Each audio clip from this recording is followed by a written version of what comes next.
take my hand, come with me, take your time, but don't you see. And then finally he says, لعل رحمة ربي حين يقسمها تأتي على حسب العصيان في القسام. I hope that my share of my Lord's mercy, when it is divided, when Allah distributes His mercy between people, it is not given in accordance to how much good deeds they have done, but it is given in accordance to how much bad deeds they have done. So since I have done the biggest amount of bad deeds, I'll get the biggest amount of mercy of Allah subhanahu wa ta'ala. So he said, it will be equal portion to my disobedience and sin. We can see that. Another thing that is a gate to hope is trust.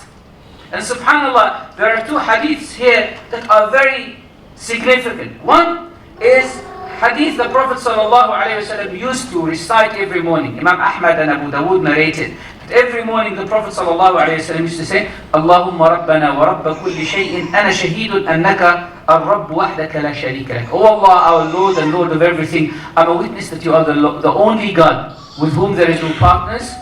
Our Lord, Lord of everything, I'm a witness that Muhammad is your servant and messenger. So the ulama say, why would the Prophet ﷺ say, I bear witness that Muhammad is your messenger? That's him. He is giving himself certitude. Even if people don't believe me, I believe myself. Even if people don't think that I am a prophet, I know that I am a prophet.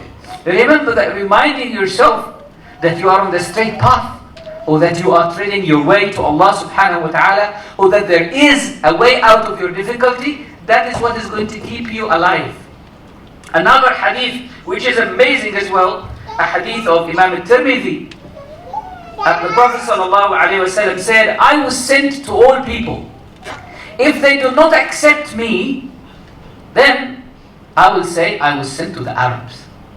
If they do not accept me, then I will say I was sent to Quraysh. If they do not accept me, then I would say I was sent to Banu Hashim. Remember that in this hadith, he's lowering his expectation every time. And if they don't accept me, then I was sent to myself. Meaning, I'm not going to change this. I will still have hope. In fact, few days ago, we had a retreat in Wales, and one of the interesting stories that we find in the seerah is Umar ibn al-Khattab radiallahu anhu. Fatima bint Arqam, who embraced Islam before traveling to Abyssinia, and her husband used to be kind of tortured by Umar radiallahu anhu. Umar radiallahu anhu was not a Muslim at the time. So he saw Fatima bint Arqam leaving, and he said, where are you going? She said to him, you guys have persecuted us. You left us no other option except to leave this land. So we want to leave this land and go somewhere where we can worship Allah freely and have freedom of conscience. So Umar ibn al-Khattab said to her, may Allah be with you. May God's protection be with you. That's a simple statement.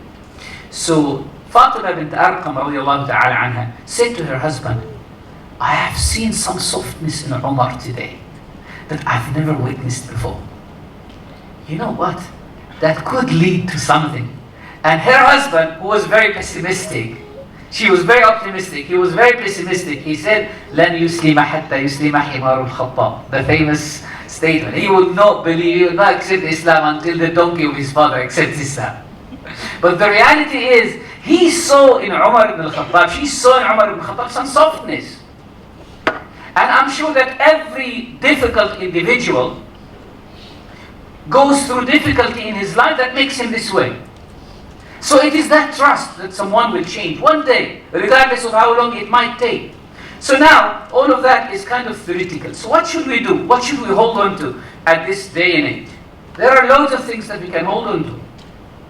The Prophet ﷺ has given us something which we call sanity amidst insanity, or the 7 initiatives of for our modern day man. He said, ﷺ, بَادِرُوا بِالْأَعْمَالِ سَبْعًا. Preempt with good deeds 7 expected afflictions, 7 expected difficulties. هَلْ تَنْتَظِرُونَ إِلَّا فَقْرًا مُنْسِيًا. Poverty that will make you unmindful. And I will talk about that in a minute. Prosperity that will make you corrupt, or disease that will disable you, or senility that will make you mentally unstable, or sudden massive death, or at the Dajjal, the worst of expected absentees, or the hour will be most grievous and most bitter. If we look around us today, we will find that what is happening in the world is there are policies that force people to be poor. And I don't mean by poverty here that people don't have anything, while that the reality is there is so many people in the world who don't have anything to live on. But even those who are working and earning, they have no time to remember Allah subhanahu wa ta'ala because they have to keep themselves busy earning their living. This is poverty, by the way. He said, فَقْرًا مُنْسِيًا. This is poverty that make you forget your family, make you forget your duties, make you forget Allah subhanahu wa ta'ala. So you're out and about every single day trying to secure your future and trying to secure some income for your family, that you neglect your own duties. The day is consumed running after food and running after earning and running after hopes. I have a house. No, I don't have a house, so let me secure a house. I got the house. Now the house is too tight for us. Let me think about expanding that. We never run out of plans. Whether these plans aim at what we actually need or what we think we need, or whether these plans are aimed at what we need or what we want. So what happens is we have that greed, that gluttony. Gluttony, this voraciousness of food, looking for food. It is not to do with how much food you eat. It is to do with how much food present in your day-to-day life. Being busy about it. Someone might be in the morning, he's just very picky about his tea. I want my tea like this. It might be just a cup of tea. Well, but that cup of tea occupies so much space in your mind. It might be just a cookie, but it's just like that cookie. I say, well, look, I'm very slim. I don't eat much. Yes, it's not about eating much, it's about thinking about food, isn't it? Imam al-Ghazali talks about the 7 desires related to food. And how is that used nowadays? How is that used to bring food into our life? The desire of looking at food, the desire of thinking about food, the desire of smelling food, the desire of hearing food being cooked or being grilled. Just like feeling, that feeling. All of these are desires. The only real one is what? Is hunger. And if the person is really hungry, he will not mind anything if he focuses on that. So treating poverty, the Prophet ﷺ talks about, is that we should try our best to cut on our wants. Not on our needs, on our wants. And we see how much of what we have or what we want to have is actually needed in our life. Then you will realize that you buy sometimes, most of the time, just for the sake of buying. Sometimes we buy because everyone is buying. People take like long trips to travel to Dubai or somewhere else in the world just for shopping. So shopping has become a job that we occupy our time with. So addressing poverty, the Prophet ﷺ talks about, is by empowering people who are really poor, giving them some business to do, by cutting on our hopes or our wants and filling our time with some other activities that will give us contentment. Addressing corrupt prosperity. We live again at a time where big corporations manipulate the world. Little businesses have no space anymore. That local corner shop that you had, or that local business that you had, has died out. There are loads and loads and loads of professions that have died out because people are looking for that which is cheaper but not as genuine. And people who do things that are genuine but expensive do not exist anymore because they don't find support. So possibly fighting this corrupting prosperity is by supporting local shops, by supporting local businesses, by buying from people who can provide for you what you need locally rather than buying brands. That's something we can think about. To hold on to tradition, to give hope to people, and to be patient. We will not die if we don't have such and such brand. Tackling debilitating diseases. I remember one of the doctors in this country, here in Singapore, told me some years ago that the number of patients who have cancer and diabetes and food-related problems amongst the Muslim community is higher than any other community.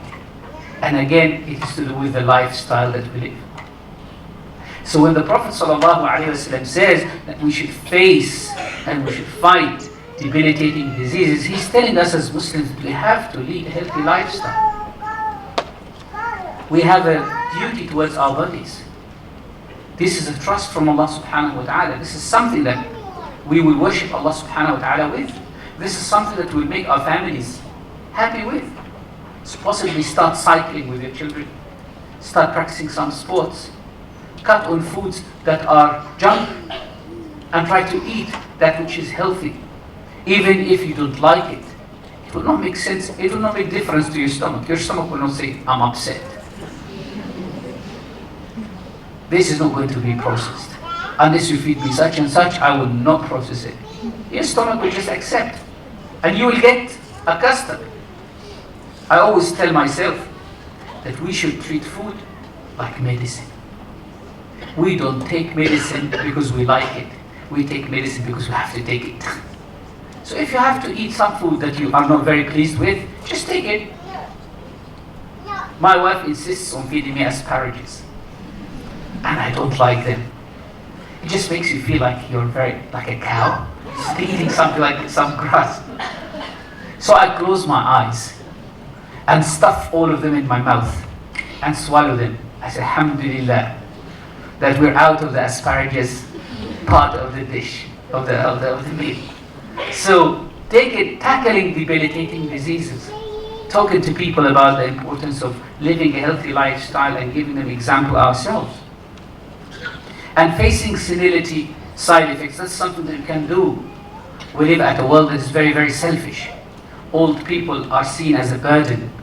Unfortunately, the value of man is related to how much productivity they can give, rather than how much expertise and experience and wisdom and how much they have already given. So in our societies, we see our parents, especially with small houses, we see that as a difficult. Alhamdulillah, possibly in Singapore it's not as bad as somewhere else. But I was recently in South Africa about a year ago, and care homes have long queues of people who have decided to sell their homes and spend the last days of their life in a care home. But you can just imagine the long queue. Why? Because the occupancy is very, very high. In the West, that's a problem as well. So facing senility side effects, again, by promoting taking care of families and elders, and by also leading a good lifestyle and a righteous lifestyle. Because if someone leads a righteous lifestyle at a young age, your body is not exhausted in haram, so you will be very focused at an old age. I have seen loads of teachers, 90 years old, 100 years old, and 80 years old, and they're very functional, mashallah. And when they die, it's like, he died overnight. Yesterday, he was in Salatul Jum'ah, leading Salatul Jum'ah, fully functioning, and then all of a sudden he passes away. You just ask yourself not about the death of the person, but about how did he maintain his health for all of these years. Dealing with massive sudden deaths by talking to people and engaging in initiatives in our society and abroad which will promote peace and talk to people about accepting difference and tolerating difference of opinion. Nowadays you can just differ with anyone and they will clearly and blatantly brand you heretic or out of the faith or sell out or you are this or you are that.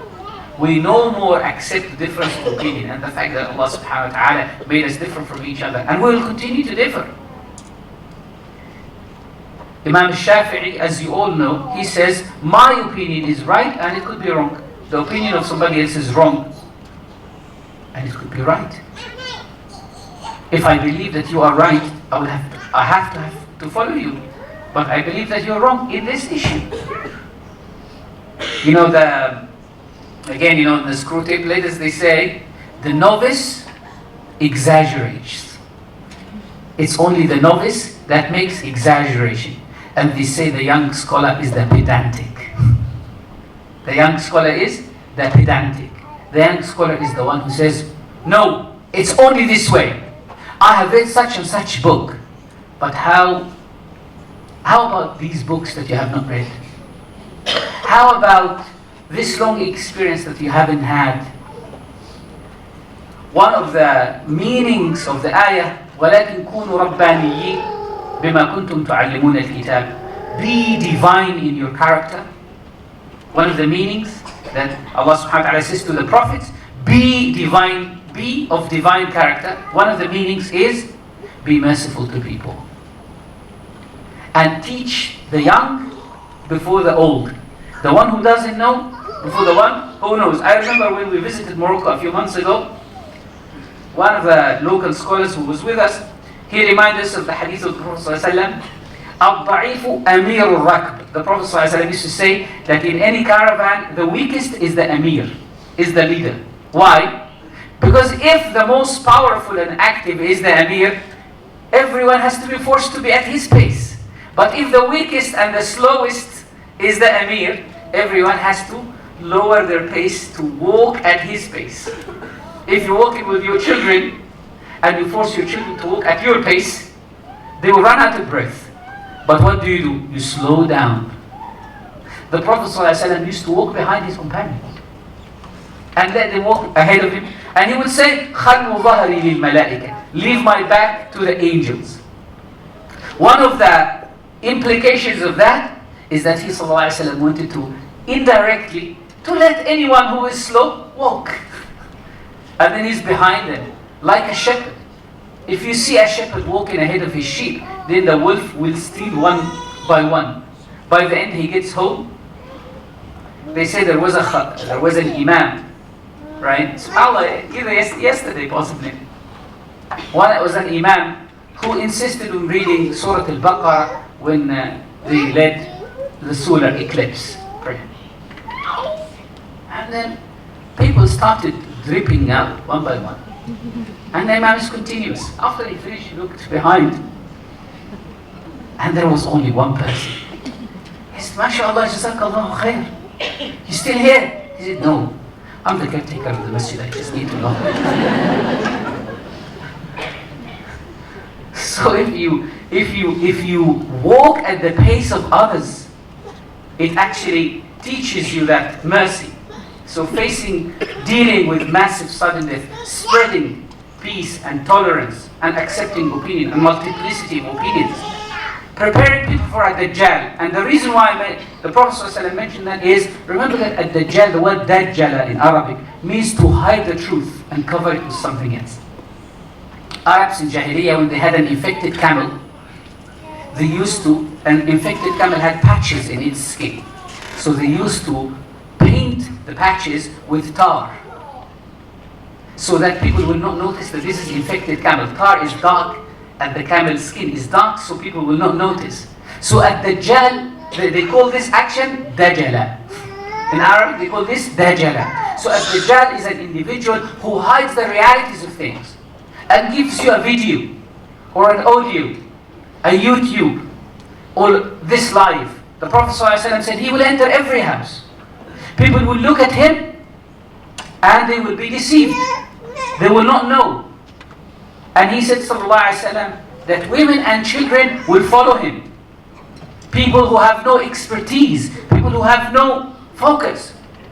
And we with phones and TVs and all of these live streaming machines, I think we are very prepared to receive a Dajjal in our homes. So possibly slow down on your social media. If you slow down in your social media, then you slow down on the amount of information that is stuffed into your brain every single day. And therefore you will not have too much to munch on mentally. You will not have too much to think about mentally. And that will evacuate a lot of space. You will not fill your hard disk with a lot of junk. So you will have so much space to use for more productive things. And finally, preparing for the hour, preparing for the day of judgment, realizing the temporariness of life. If you realize the temporariness of life, and this is possibly the most profound of all the instructions, and all of them are profound, is if you realize that the temporariness of life, you will not hold hatred against anyone. Because you know that hatred dies with you. Envy dies with you. Imam al-Shafi'i said, after I knew that people will die one day, I have never envied anyone. Because whatever they have, it will die. It will expire. If you hate someone, he will die and you will die. If you dislike someone, there will be a time when the Prophet ﷺ teaches us this balance in life. He says, if you love someone, love them moderately. Possibly one day they might hate you. You might hate them. And if you dislike someone, dislike them moderately. One day you might need them. Two individuals had fights with each other. Very bitter relationship. One had a boy and the other had a girl. And the boy and the girl ended up loving each other. And the man, the father of the boy, had to come to the girl's father and propose to on behalf of his son. So they ended up being what? In-laws. Sometimes life works in a very strange way, where you will have to kind of concede to the fact that you should realize its temporariness. If someone has something and that he's enjoying it today and you don't have it, no problem. He will not have it tomorrow. I hope I have shared these ideas with you, hoping that inshallah ta'ala we take some of them to home and we try to implement some of them in our day-to-day life. And I will open the floor to the Hafiz inshallah for questions. So ask any question you wish inshallah ta'ala.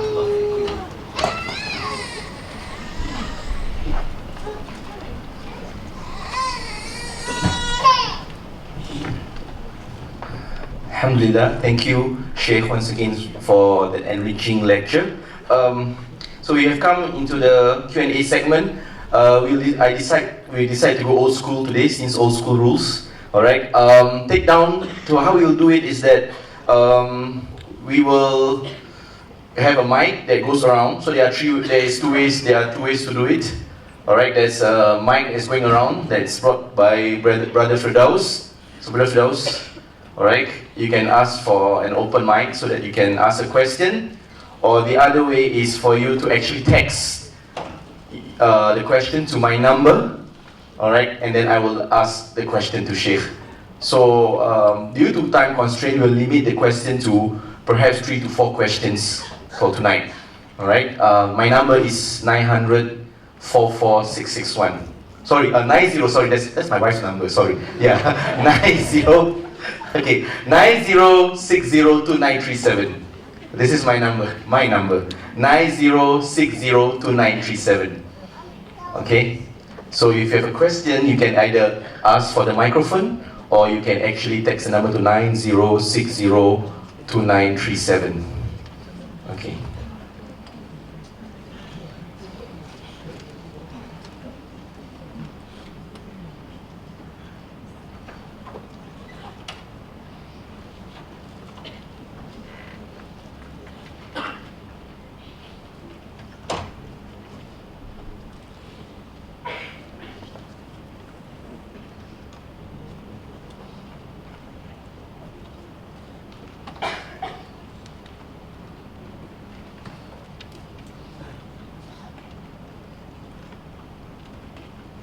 Okay, okay, there's a question that comes in, Shaykh.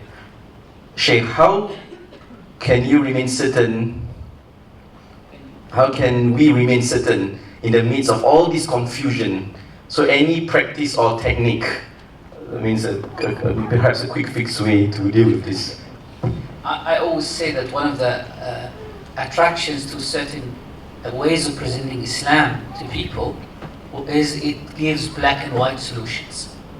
And that's what makes traditional Islam a bit difficult for people to take, because it doesn't give you a quick fix.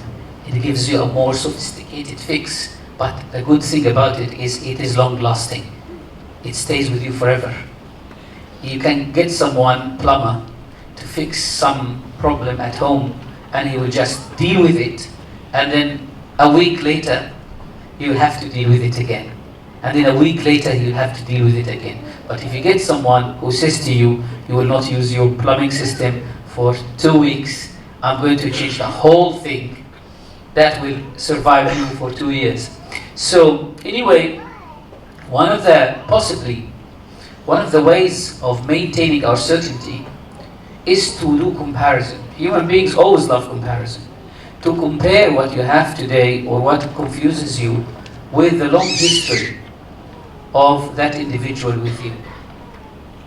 If, for example, I face a problem, something that shows me, take it personally, someone said, oh, Shaykh Ahmed said this or did this, and you have had 20 years or 10 years or 5 years of knowing that individual. Again, it is worth comparing what is being said now to the pattern of behavior this person has built over years. One of the ways that we prove that the Prophet ﷺ is truthful is that people cannot get away from their habits. People cannot get away from their habits. If someone, for example, is a womanizer, it will show. Zuhair bin Abi Sulman says, وَمَهْمَا تَكُنْ عِنْدَ امْرِئٍ مِّنْ خَلِقَةٍ وَإِنْ خَالَهَا تَخْفَى عَلَى النَّاسِ تُعْلَمِ. If you have a quality that you try to hide from people, it will show. Ibn Ata'illah secondary says, whoever has a quality, it will show in the slips of his mouth, slips of his tongue. You say certain things. You travel with Hafiz, for example, through travel you will know the habits of that person. You can't be artificial for too long. You might be artificial during engagement period, but once you get married, you will wake up for the disastrous truth. So, if you have built a relationship where there is honesty and there is no artificiality, and then someone comes with a claim, you should always judge the claims with the background of the credit that this person has with you. So the Prophet ﷺ was truthful. He was truthful and objective. So why would he lie? That's why Quraysh could not claim that he's a liar, because they knew that it will be flipped away right away. It will not be accepted, because they have the fact that he's truthful. So why the sudden change? Why would a person suddenly change from right to left or from left to right? From being, if someone, for example, is violent, violence is a systematic thing. It appears throughout life. No one wakes up one day and he's violent. No one wakes up one day and he's a liar. Lying, violence, and all of these other bad traits, they are existing already. The person tries to hide it, but it will show. And it will show with recurrence. It will happen more than one time. I have a principle in life. When someone displays a quality for 3 times, 3 separate occasions, I start taking that impression that this person has that quality, and I will be cautious about that quality. For example, someone promises to deliver something on time. He breaks the promise first time, second time, third time. I will never take this person seriously afterwards. And I don't cut them, by the way. I will continue dealing with them, except that this quality I will push it away. So I will say, okay, I'm dealing with this person, but I will not take their promises seriously. Or, for example, a student of knowledge. He promised to come to a class, and then he didn't show up and he didn't apologize. Possibly he has an excuse. He showed up and he said, well, I didn't have an excuse. It just like slipped my mind. Good. He has another chance, and then a third chance. Afterwards, I will say, you are not a serious student of knowledge. Which means, I am not going to give you time to come to class anymore. But, I will still deal with you. If you have a problem, if you need counseling, if you need some help, I will help you. But please don't ask me for classes. Go and find somebody else. Why? Because it's a habit.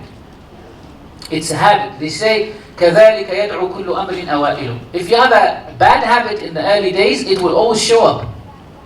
So one of the ways of maintaining certainty is that credit check. Someone claimed that so-and-so has done something horrible. You always look at this claim and how long has this person been living for? 60 years, 70 years. Okay, what does 70 years say about that person? That is a good person. Okay, no one is free from mistakes. So you should also measure the graveness of the claim to the quality of the person. If someone says, well, you know, this person has stolen such and such amount of money. Look at his life. Does he all of a sudden started to lead a lavish lifestyle? It's still modest lifestyle, nothing much has changed. So these things, nowadays, for example, we see on Twitter and on Facebook, people are hurling claims against scholars. This scholar is paid by this government. This scholar is like this. This scholar is like that.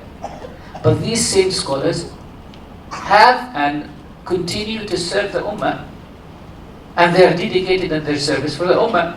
And you have no tangible evidence, by the way. We have a saying in Egypt, they say, an accused, a person who is accused by something, is innocent until proven guilty. So if you claim that so-and-so has killed another person, until you get me the dead body of that person, and then you prove that he was present in Singapore when this person died or was killed, and that he was in the area, and so on and so forth, then I can't take you seriously. In Islam, we forget, by the way, we forget this ethics, the ethics of accusation, the ethics of crime. When someone is claimed to have committed something, the Sharia requires 4 witnesses. But now, with no witnesses, oh, this person have you heard? The Prophet ﷺ said, إِيَّاكُمْ وَالظَّنِّ. Do not base your judgments on hypothesis. فَإِنَّ الظَّنَّ أَكْذَبُ الْحَدِيثِ. This is the most false of thoughts, the hypothesis. The Quran says, إِنَّ بَعْضَ الظَّنِّ is some of hypotheses are like thinking is a sin. The Prophet ﷺ would send people away. Have you seen? We have also another principle in the ethics of accusation, that hiding the problem, hiding the sin as long as it's a personal sin, is better. We all are covered in our clothes, isn't it? We're all covered in our clothes. We have a social image, how people look at us. Behind closed doors, each and every one of us has got their mistakes. So if you come to realize that so-and-so is doing a personal sin, you better cover him and give him advice in secret, hoping that he will change or she will change one day, rather than scandalizing them. Because when you scandalize them, you have gathered 2 challenges. One is, actually you force someone who does something in secret, does something bad in secret, when you scandalize them, you force them to be hypocritical. Because if he wants to change, he will change for the sake of people now. Not for the sake of Allah anymore. But if the challenge is hidden, they say that hadith, Allah subhanahu wa ta'ala brings a person on the day of judgment, and he said, you did such and such. He covers him first. It's like, you did such and such, why did you do all of this? He said, I knew that I have a Lord who forgives. I have a God who forgives. So this is what encouraged me to do what I did. Allah subhanahu wa ta'ala would say, we will not dash your hope. You had a good thinking of me, that I will forgive you. So the reality is, you know that Sayyidina Isa ibn Maryam passed by a prostitute. People, Banu Israel, caught a prostitute. And they said, we have to stone her. Isa ibn Maryam looked at his disciples and he said, he of you who is pure from sins should stone her. Basically, if you want to inflict justice, you have to inflict justice upon yourself first. يا أيها الذين آمنوا كونوا قوامين بالقسط. Stand up for justice. شهداء لله, and then witnesses to God. Why? Because if you stand up for justice, then you deserve to be a representative of God. Shuhada lillah means like a representative of God. Allah is al-haq, is the just. If you want to be a witness, a representative of justice, you have to apply that to yourself. And then the Quran continues, وَلَوْ عَلَىٰ أَنفُسِكُمْ. Even if it's against yourselves. أَوْ الْوَالِدَيْنِ, or your parents. وَالْأَقْرَبِينَ, and your relatives. إِنْ يَكُنْ غَنِيًّا أَوْ فَقِيرًا فَاللَّهُ أَوْلَى بِهِمَا. Like you should not, justice should not be camouflaged by anything else. Should not be covered by anything else. So as a way of maintaining certainty, I would again, cut it short. One is always measure the claim of the person against the person's background. And also measure the gravity of the claim against the work this person has done. And remember that no one is without mistakes. So even if a person commits a mistake, they are welcome back. I remember that once I contacted my teacher Habib Abu Bakr al-Mashhur about a challenge, a question I was asked of an individual who had a position of teaching, and this person, some people claim that he committed some big mistakes. And the question was, can we continue learning with this person even though he has committed these mistakes, which are kind of behavioral problems? So I asked Habib, and he said, listen, if this person makes tawbah, he should not be neglected. And he said there was a man back in the days who fell in love with a Christian woman. And he was a shaykh of a tariqah. He fell in love with a Christian woman. And she said, I would not accept marrying you until you leave Islam. So he left Islam. It's a real story. He left Islam. He married the woman, and after a while, she became a Muslim herself. And he made tawbah and he came back to Islam. And his students were, his ex-students were confused. Shall we go back to this teacher or not?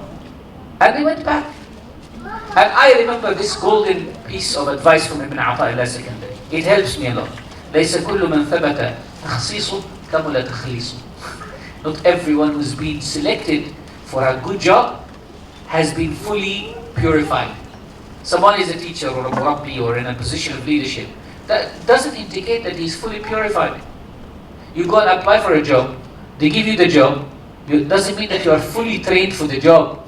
They take you and give you 6 months of training, and they take all the trouble that you give them. Why? Because they hope that one day you will be up for the job that they have given to you. Isn't it? When the Sahaba came to Islam, by the way, they were not ulama. I always say to the students, if you have to be pure when you come to Allah, what's the point of tawbah? What's the point of coming to Allah? You never go to your doctor when you are healthy. Only those who are sick go to the doctor. There has to be some diseases in the society to give business to some people who work in treating diseases, spiritual and physical.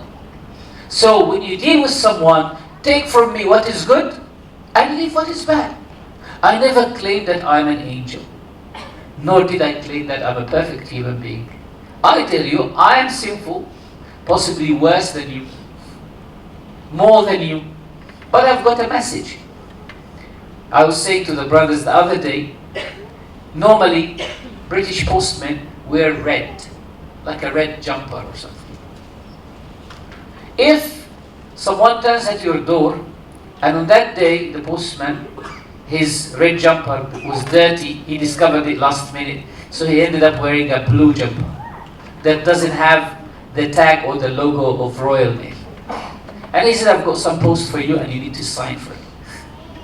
You'll say, no, you're not postman, I'm not taking it from you unless you're wearing the red jumper. You're losing. Isn't it? You're losing. He's got a message for you. Okay. You got a message from me and I will sign. Okay, I'll take the message. Doesn't matter who's carrying the message.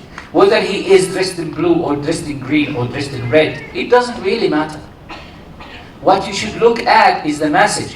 One of the logical fallacies that people play around with is something called ad hominem.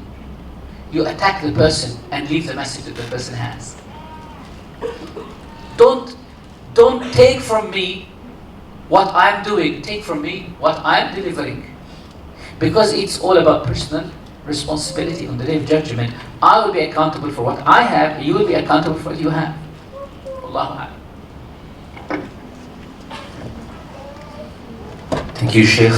Next question.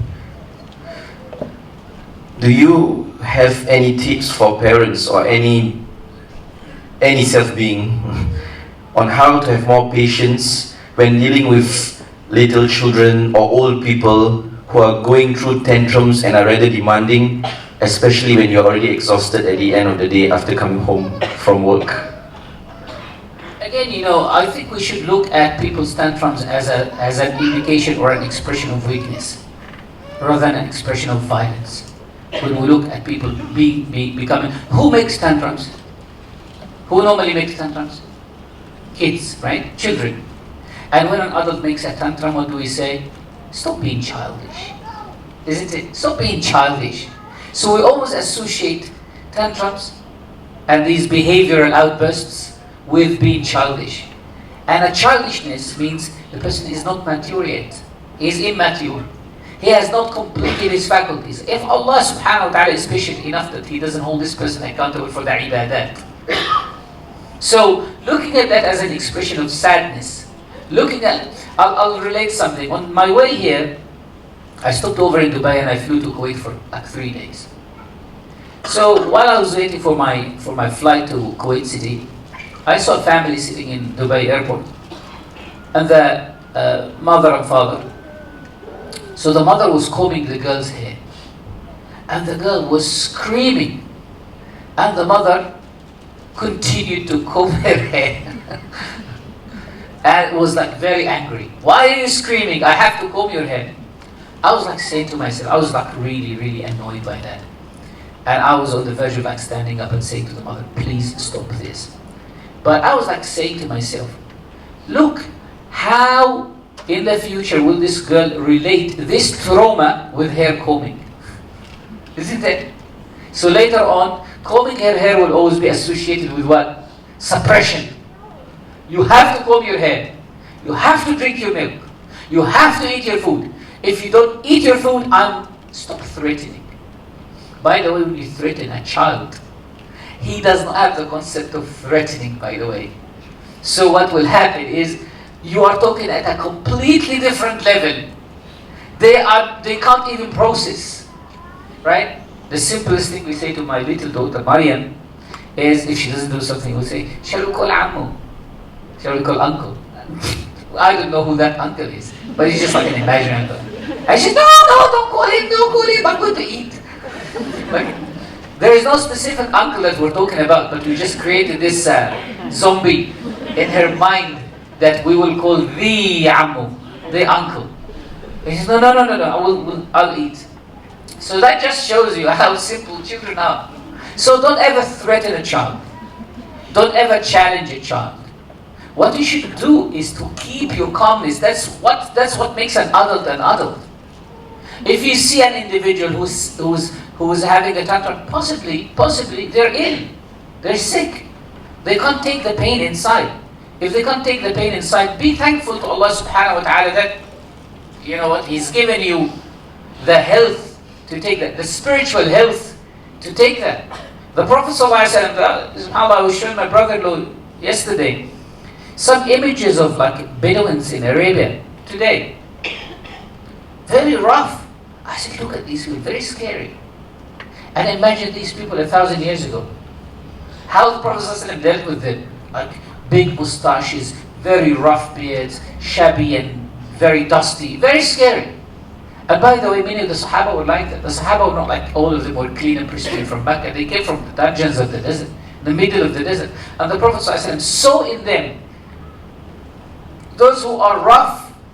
It could be the roughness, it could be a kind of a confirmation or an expression of strength.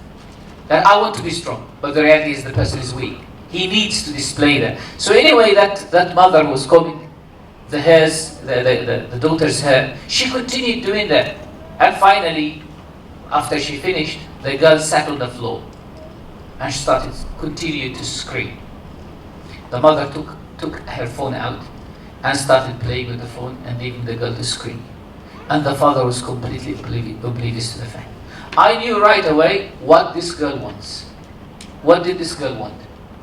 Can anyone tell me? Huh?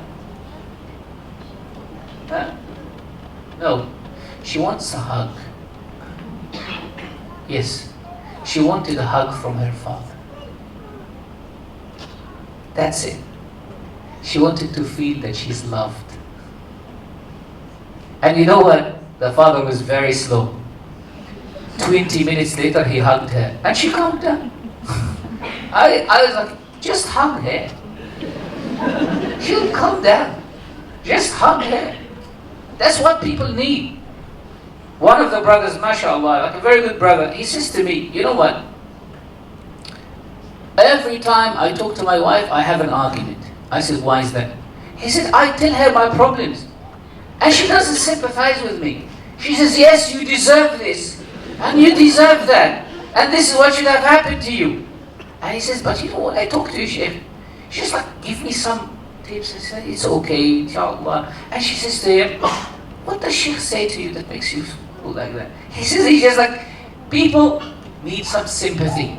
So when someone is in a tantrum or they're angry, possibly this is an expression of like, give me a hug. But it's a rough one. Right? It's a rough request. Just give me a hug. Or like, tell me that I'm nice. Tell me that I'm good. Tell me that it's fine. Tell me that life is going to be better. And you just tell them this and that's it. The Prophet ﷺ, on his way to Medina in Hijrah, Sayyidina Abu Bakr was very scared of Quraysh attacking them. Right?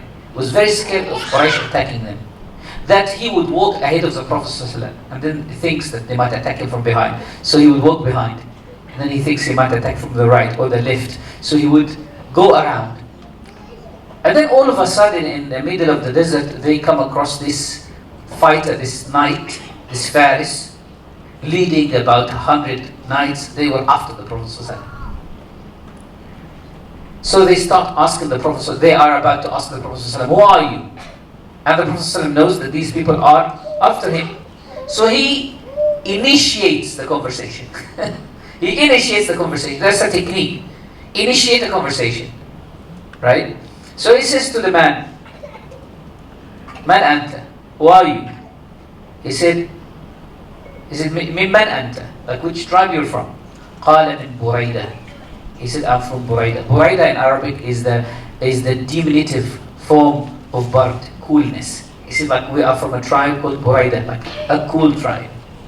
So he looks at Sayyidina Abu Bakr. Imagine that, that's a challenge. Like these people are standing to attack the Prophet ﷺ. He looks at Abu Bakr and he says, Barada amuruk. Like you are very cool, don't worry. Like the Prophet ﷺ was looking for, he always looked for what? Good omens. Giving people some hope. You see some good omen in the road, you say, inshallah it's solved. You see?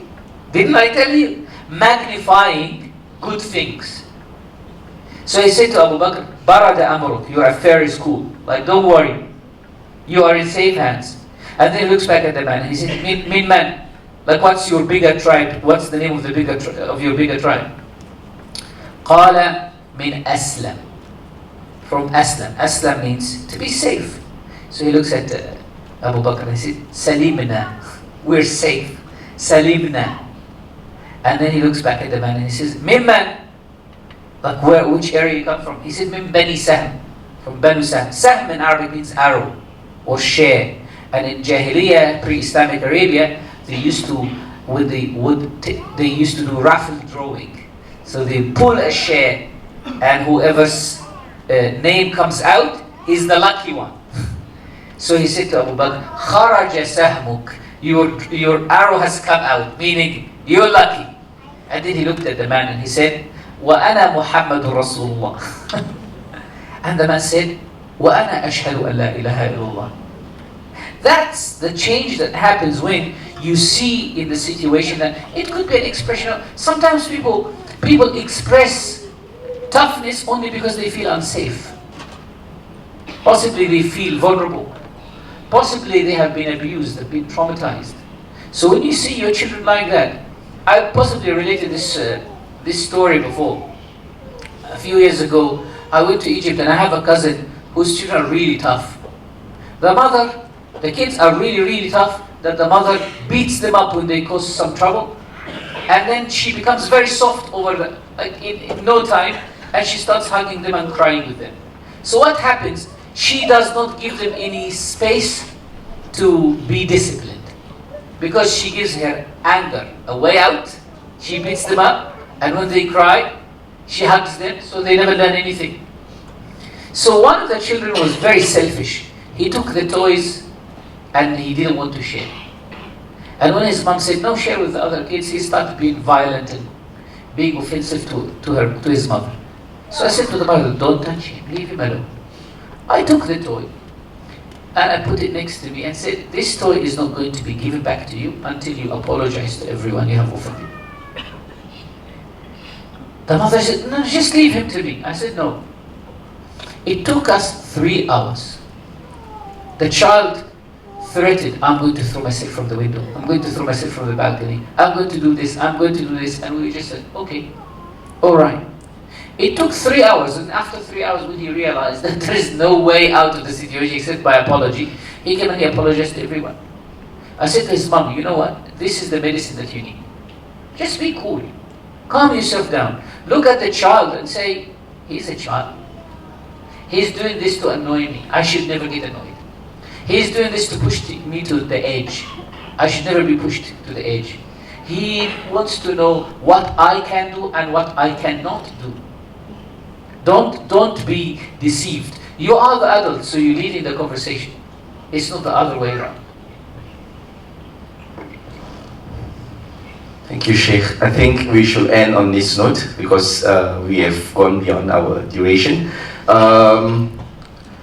There are still a lot more sessions with Shaykh that's coming up on Wednesday and on Friday and on Saturday and Sunday, and there's still available seats. Right, so feel free to sign up for these sessions, and there'll be Q&A sessions as well that come with these sessions so that you can ask questions when you need to. So on behalf of Ihsan Institute, I would like to thank you for your support and for your attendance today. Alright, may Allah bless you, and we shall end our session today with Tasbih Kafara in Surah Al-Asr. Subhanakallah.